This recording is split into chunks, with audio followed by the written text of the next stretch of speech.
Hello and welcome to another video brought to you by Out of Arc Gaming. We have something a little bit different for you today. Today we have an unboxing of the new TIE RB Heavy from the Star Wars movie Solo. Really looking forward to getting this on the board. First impressions, this is a very large ship. Now I've had this on my desk all day waiting to be opened, but I wanted to do this on camera for you so that you can have a look and see what you're going to get in the pack for those of you that haven't seen the articles. And also I can give you some of my first reactions as I'm going through the opening of this. So I have actually given the box a few little slices just to make it a little bit neater. With the 2.0 boxes, they can be a bit of a nightmare to open up if you don't have a sharp blade to hand, and you'll find a lot of packaging everywhere. But let's have a quick look firstly at the ship. And what I will do is I'll get the base out as well at the same time so we can really prop that on there. Again, as I said, it's a very, very large ship that looks really nice. It's going to look great next to the Punisher. And even with a little swarm of TIE fighters, that's going to look great. So, medium base ship. And as with new medium base ships, they've given you the standard large pegs and it fits on there quite nicely. I think that's a bit better. It sits on the actual stand nicer, especially if you have the ID markers in there, they sit in a lot nicer. But having a look there, what we do have is a very nice ship. Very chunky, a lot of really good detail in there. Now I know this is mentioned in the article, and something that everyone is curious about is the gun here. Does it move? Yes, it does. And what's quite nice, you can use that as your turret indicator, or you can just use the turret indicator that comes in the pack. But the great thing is it doesn't actually go underneath, so there's no worry about it being really loose and just sort of flopping down.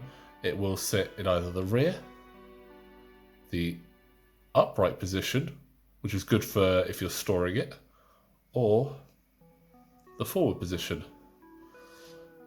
Now I will say, be quite careful. Like the Xwing S-foils, those guns, they are quite thin, so there's the potential that they could get damaged quite quickly, but other than that, that is a very nice ship, and I'm looking forward to getting that on the board.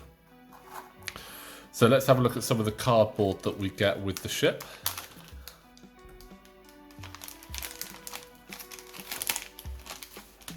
Always a bit difficult to get them out. So we have our pilot tokens, so Lissandre and Rampage there, and on the back of those we have our Onyx Squadron Sentry and Carida Academy Cadet. You got your medium turret arc indicator, ID number 13, your crit indicator and 2 charges.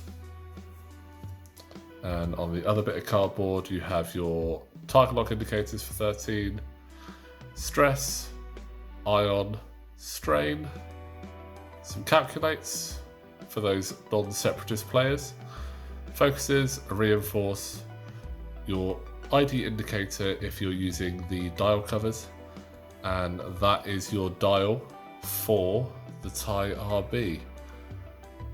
First thing you do notice is there's not a lot of blue on that dial and quite a lot of red. It does have a good dial though, can do that 4 straight maneuver, and it does have a 1 hard, albeit it's red, but still the ability to have that 1 hard is very strong. Now moving on to the cards. So first pilot we have is the Carida Academy Cadet, your basic I1. Now the inbuilt ability for the ship, rotating cannons, you can rotate your turret arc indicator only to the front or back. You must treat your front arc requirement of your equipped cannons upgrade as your turret indicator. So this means you can actually shoot those cannons out the back of this ship. Now it has 2 red dice, 1 green dice, 8 hull. You have a white focus, reinforce target lock, red barrel roll, white rotate link action to red calculate. Now points aren't out for this yet at the time of filming this video, but it'll be good to see where this is coming in at. I anticipate that your Carrier Academy probably going to be looking around 45 points, I believe. Could be wrong, but we will see. So next we have the Onyx Squadron Sentry. So all exactly the same, except this one is your I3. Lovely artwork on there. Going through that debris cloud there. Very much like in Solo. Moving on, we have our I4 Rampage, the Implaceable Pursuer. And you can really see Rampage's ability almost in effect in that artwork there, getting right into the fray. So Rampage's ability, after you execute a speed 3 to 4 maneuver, you may choose a ship in your turret arc at range 0 to 1. If you do, that ship gains 1 strain token or 2 strain tokens if you are damaged. So really wants to get stuck into the fight there. And our I3, Littendry, Onyx 2. While a friendly ship at range 0 to 2 performs an attack, if you are in the defender's side arc, the attacker may reroll 1 attack die.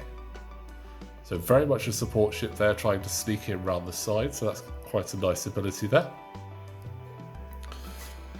Now having a look at the upgrades we get in here. So there's another copy of Ablative Plating. Deadeye Shot, a fantastic little talent there. So while you perform a primary attack, if the defender is in your bullseye, you may spend 1 charge result or change 1 crit result to a hit result. If you do, the defender exposes 1 of its damage cards. Now you actually get 2 copies of that, which is fantastic. So if you didn't pick up the LA-80 in the last wave, there's where you can get some Deadeye Shots, 2 of them in fact. Another copy of Heavy Laser Cannon. Obviously for a ship like this, Heavy Laser Cannon is going to be really powerful. Ion Cannon. And now we're moving into the territory of new stuff. So you have your Ion Limiter Override. So you get 2 copies of this. It's the TIE specific talent. Now hopefully we'll see more stuff like this for other ships, but at the moment this is what we're getting. So you get, after you fully execute a red maneuver, you may perform a barrel roll action, even while stressed. If you do, roll an attack die. On a hit result, gain 1 strain token, and on a crit result, gain 1 ion token. So a little bit of a risk there to use that, but again, gives your TIEs that little bit of extra flexibility. Could be quite nice on some of your aces if they're doing a K-turn and you still want to use that repositioning, can be quite nice. So might be something I'd potentially look at with a Soontir Fel, or maybe even one of your defenders would be quite handy on that. And you get 2 versions of that in the pack. Now these are the config cards for the TIE RB. So you've got the Maneuver Assist MGK 300. Reduce the difficulty of your 3 straight and 3 bank maneuvers, which would make them blue. And it gives you a white calculate and white barrel roll to red calculate. So really opening up the flexibility and the maneuverability of this ship, as you'd anticipate with a name like Maneuver Assist. But that's just going to add some serious flexibility to this ship. And moving a medium base ship in a blue 3 straight or 3 bank and chucking in a white barrel roll, that's going to be some scary shenanigans there. So it'd be interesting to see that on the board. Next, we get 2 copies of Snapshot. Again, I think this could be quite an interesting talent to have on this ship. It'll definitely be looking to get some interesting shots off, especially if you've got some rear arc action going there. We have the new cannons, synced laser cannons. If you are calculating, the defender does not apply the range bonus. Now remember, you do have access to a red calculate on this ship, unless you have one of the config cards, which changes that. But again, really nice. Dual cannon slot as well. Not many ships are able to take a dual cannon. So I'll be interested to see what utilizes this. And we have here the Target Assist MGK 300. So before you engage, if you have no green tokens and you are not stressed, gain 1 calculate token for each enemy ship at range 2 to 3 in your firing arc to a maximum of 2. So this can give you 2 calculates, for instance, if you are coming up against a swarm, which is really quite handy, especially with how calculates, they're not quite as good as a focus token, but always handy to have. And this does actually allow you to have a white calculate, and more interestingly, the white rotate to white calculate link action, which is fantastic. And finally in the pack, as always, we do get 2 quick build cards. I'm not really going to go through those because I don't use the quick build cards that often, but it's interesting if you do like those sort of games, and it gives you a little bit of a way to have a look at how to put those together. But anyway, thank you very much guys for watching that video. I hope that was enjoyable. If there's any other ships you'd like to potentially see unboxings for, or if you did just like this video and would like to see some more, please do let me know. As always, please like and subscribe to the channel. Click that notification bell to know when the next video is coming up, and we will see you next time. Thank you very much.